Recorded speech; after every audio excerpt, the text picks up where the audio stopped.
Sejak puluhan tahun yang lalu, kerusakan alam Indonesia telah berdampak pada meningkatnya emisi gas rumah kaca.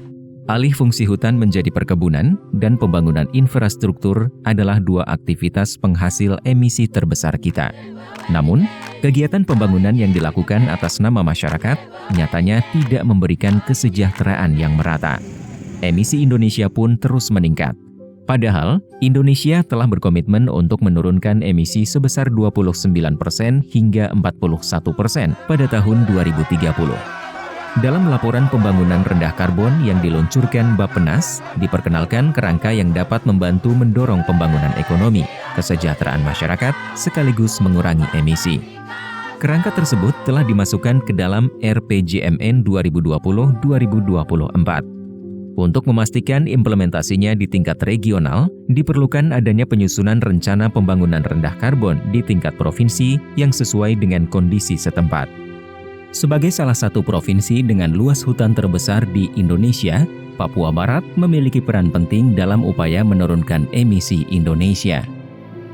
Memiliki luas tutupan hutan 90% dari total luas provinsi, Papua Barat sering disebut sebagai benteng terakhir hutan Indonesia. Skenario pembangunan di Papua Barat saat ini memungkinkan terjadinya alih fungsi hutan seluas 1,9 juta hektar atau 20% wilayah Papua Barat, setara dengan 266 kali luas lapangan sepak bola. Membabat area hutan ini berpotensi menghasilkan emisi yang setara dengan 2 kali lipat emisi nasional Indonesia tahun 2000 dan bisa menggagalkan komitmen pengurangan emisi Indonesia.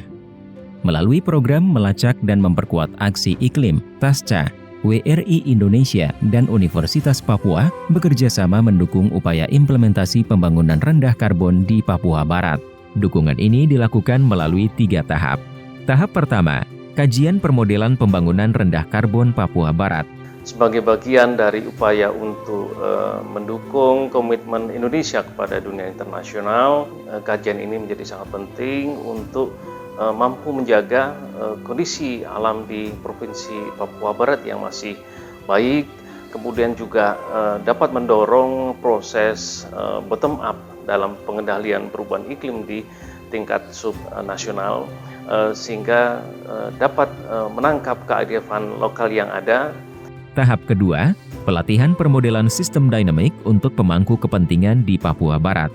Peran akademisi mempunyai peranan yang sangat penting dalam memberikan bantuan masukan maupun input kepada pembuatan skenario model pembangunan rendah karbon di Provinsi Papua Barat. Pada kesempatan ini, WRI dan PPLH melakukan kerjasama dalam memberikan pelatihan sistem dinamik yang terbagi menjadi 3 bagian, yaitu model lingkungan, ada model ekonomi, dan model sosial. Ketiga, meningkatkan transparansi data iklim di Papua Barat dengan menyusun modul khusus di Climate Watch Indonesia. WRI Indonesia mendukung penuh peran Papua Barat dalam mendukung pemerintah guna mencapai target perubahan iklim di Indonesia.